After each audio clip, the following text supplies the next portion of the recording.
SEO This Week, episode number 32. Hey everyone, my name is Clint Butler, and this is Digitaleer's SEO This Week. We are going to take you through the latest and greatest on marketing news as it's relevant to search engine optimization, social media analytics, and so much more. So without further ado, let's get going. Our first site is KISSmetrics, and this is a post about the dark side, why you need negative buyer personas for better customer acquisition. Now, as marketers, you should be creating buyer avatars, customer avatars, as they're so commonly referred to today. And these are the people who you're aiming your marketing at. These are the ones that will make you the most amount of profit for the least amount of work. Typically, you want to have male, female, and some diversity in your avatars, so that you know different avenues to approach, and then you can test and find conversions, etc. But not many people actually talk about finding the negatives. These are the clients from hell. They'll suck up all of your time, and eventually the amount of effort and work you have to put into in order to keep them is reduces your profit, so much so to the point that you just don't want them as clients at all. Now, typically, time vampires like this will burn through your staff's time, burn through your time. They have no respect for what you do. And you, essentially, every time they call you or you call them to update them, you end up having to resell your services each and every time. And frankly, these are the clients that you don't want. So what this post does, it goes into how to identify those in your current customers, and then how to create a negative buyer persona so you can kind of whittle out these people before they get into your funnels. It's a pretty good post. I actually enjoyed it, and the insights that it provides. You can kind of reverse all this stuff if you don't know anything about buyer personas at all. Or you just do what it says and make the negative personas. It's a good thing to have, if anything, to help you from finding the wrong people that you don't like working with. Next post is from SEOinteractive.com. It's how to use primary and secondary dimensions in Google Analytics. This is actually written very well. And basically it defines what a dimension is, and then how to use that data to the best way to drill down into that data and use that for your marketing stuff. It goes into how to use filters and how to set those up, and also the kind of the pitfalls of dimensions, and how if you go a little bit too narrow, you can give yourself bad data. So you just want to be a little bit careful with this stuff, but in the end, all those things that Google Analytics tells you, like the browsers, where the location is, the sites that they referred to, the page that they visited, all that stuff is a dimension. And now this gives you a tool set for your toolbox to help you use that for your marketing later down the road.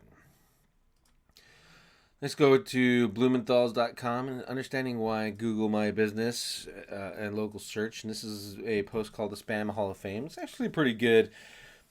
I'm not a fan of outing other SEOs publicly, because personally, if you are in the business of policing Google My Business or Google Maps and running off to tell Google these listings are bad and they're in my market and my client, it can't get above them, basically what you're doing is in my opinion, you're doing reverse SEO, in so much as you're not good enough to increase the ranking of your client stuff.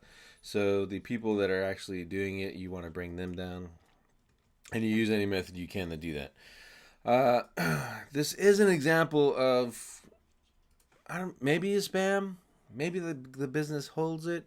I think it could be pretty much. I think it's clear that it is spam, and the Mike Blumenthal, he is, very good at creating these, and such as the fact that he's not doing what other people do, and that is they look in their markets and then they out people in their markets that are beating their clients. He's pretty much one size fits all kind of dude. If he sees it in any market, any niche, he points it out and just says, hey, look at what's going on here. In this case, what the author did was create a listing that has a lot of terms. So in this case, it's photo experts, Los Angeles headshot photographer, scanning lab, UPS shipping, notary, and money order. Now, clearly that's not a business name, so it probably shouldn't be in there. However, it's approved. It's verified. Google let it go. So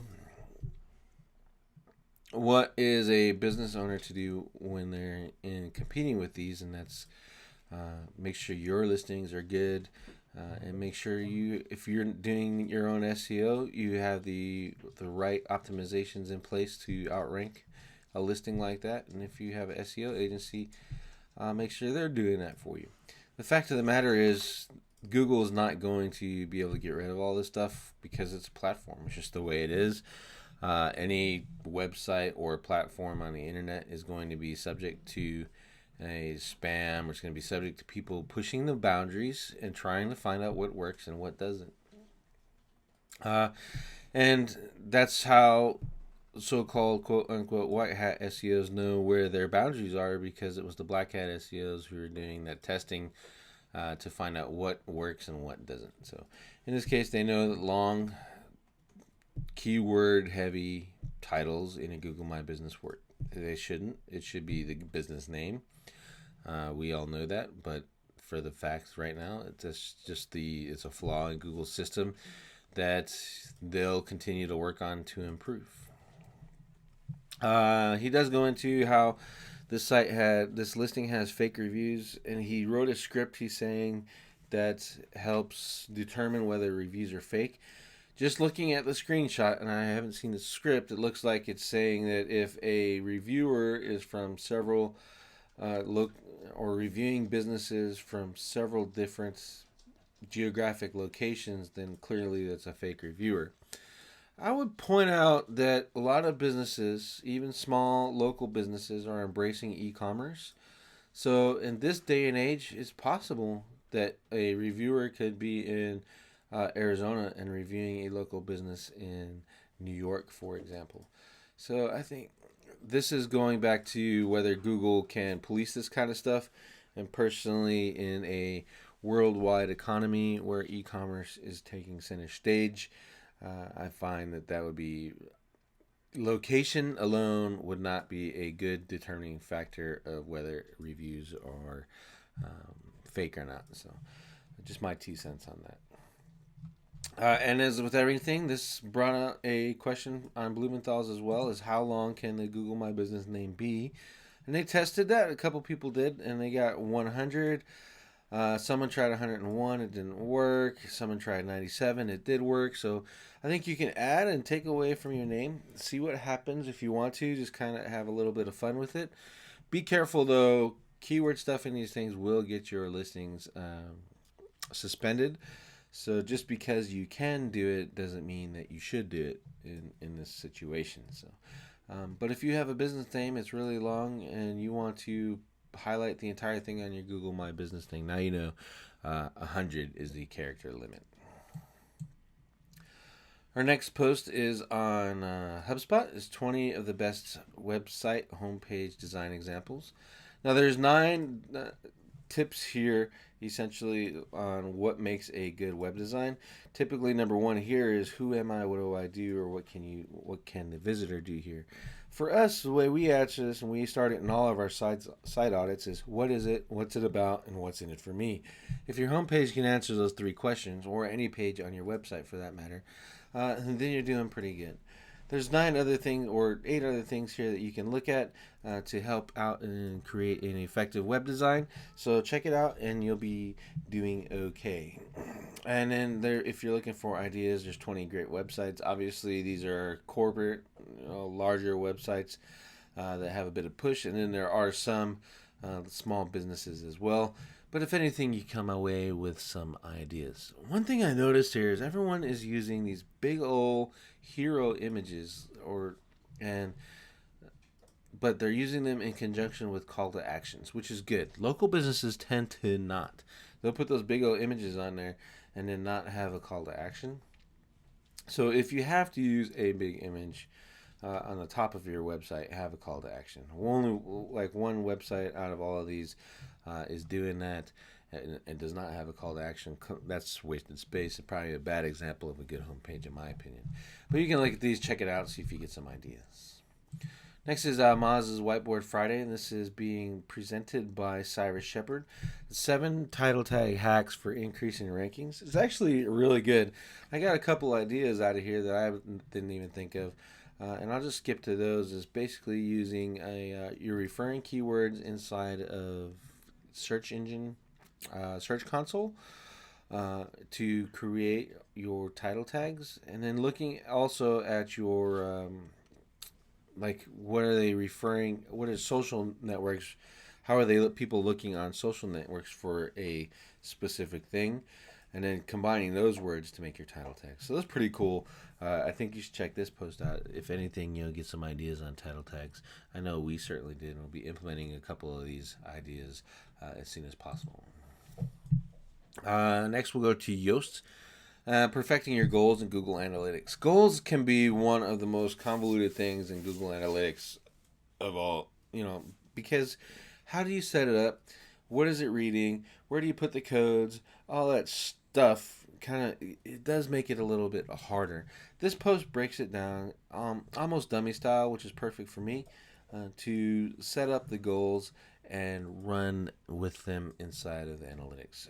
You need these for basically, let's say you're selling, like we sell the page speed optimization service. So we have a goal as you visit the first page, the sales page, essentially. You go to our cart page, and then you go to the payment processor, and then you go to our thank you page.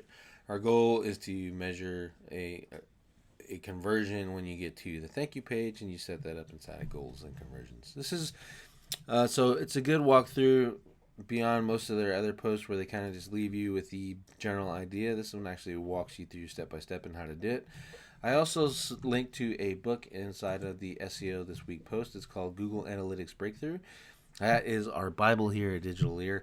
Every time we set up a new client in Google Analytics, we run through that book, make sure everything is in conjunction with that. Very good book. Check it out on Amazon. The link is on the webpage. So the next site we're at is Search Engine Land, and don't underestimate the power of advanced filtering when analyzing crawl data. Now, if you are familiar with such tools as Screaming Frog or Deep Crawl, then this post will be interesting to you, particularly though only if you're using Deep Crawl, because the author, you can clearly show that he's promoting it because he's on the he says that he's on the customers panel, whatever that means. And so he goes through setting up the filters in Deep Crawl and using regex and etc. in order to clean out some of the noise to make it a little bit more valuable data for you. He does it as well for Screaming Frog, but it's more of an afterthought, not as detailed as he did with Deep Crawl, but still there nonetheless. Interesting, especially if you're using the software tools. And this is more for the DIY SEOer or the agency guys than it is for general knowledge. So if you are just looking for general information, you can probably go ahead and skip this post. Next, Search Engine Journal. It's Google AdWords introduces remarketing lists for search ads. And what it's really saying is that if you have a remarketing list, you can go to Google AdWords now and create a similar audience, which is awesome. So if you're familiar with Facebook PPC ads, you have custom audiences, and then you can create a like audience based off of the demographics of the custom audience that you already have. So Google implemented this, and it is for the search ads and the shopping campaigns. I think it's really cool. We're going to go ahead and leverage these on our text ads as soon as possible. And I think it's something that you should try out. The remarketing and like audiences on Facebook are working really well for people. So definitely a step in the right direction for AdWords. Staying on Search Engine Journal, we're looking at the 16 do's and don'ts you should know about product page SEO. Number one is avail of the SEO basics. Title tag and meta descriptions are important. Use that stuff. And then it talks about going beyond keywords, but that one, I don't know. I just kind of skipped that one. I think it was written poorly. It's saying, honestly, I don't really know what he was trying to say in that section. But and then think big. Unique product descriptions is honestly should be the number one thing on this list, in my opinion. Because as SEOs and webmasters, we can kind of get bogged down by the minutia of product descriptions. You write 10 or 20 of them, and eventually you're going to get bored with the whole process. So, but always make sure that you make a point to write unique ones. If anything, 51% unique from the manufacturer's description of the product, and you're going to be okay. And there's a whole bunch more in here. So if you're e-com, you're going to like this one. It's a good post. Other than that one keyword section, it was written well. You get some good information out of it, and I really enjoyed it. Our last post is on Ahrefs, and it's to find out how much traffic a website gets, and it's 5 ways compared. Basically, what this is doing is, let's say we use SEMrush to estimate the traffic when we're doing our site audits, and this offers some other solutions to pull that off. Ultimately, the number one way to find out how much traffic a website get is to ask them, but competitors are not going to tell you that. So you need tools. And the SEMrush by Ahrefs combinations from this testing look to be the best opportunities to pull it off. They're going to underestimate because obviously they don't know all the traffic and it's only based off of search information. However, a underestimation is better than an overestimation in most situations. So I think this is going to be a good post if you're looking at doing competition research around you. Then check out the post and check out Ahrefs and SEMrush.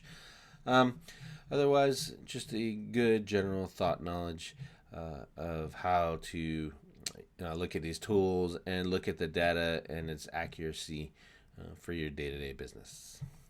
Well, that's it for episode 32 of SEO This Week. Thank you very much for listening. Again, if you have a website that you would like us to highlight, go to Digitaleer.com. Click on the SEO This Week in the menu, and there's a form right there. You can submit your website. Please, please, please submit your website that has current information on it.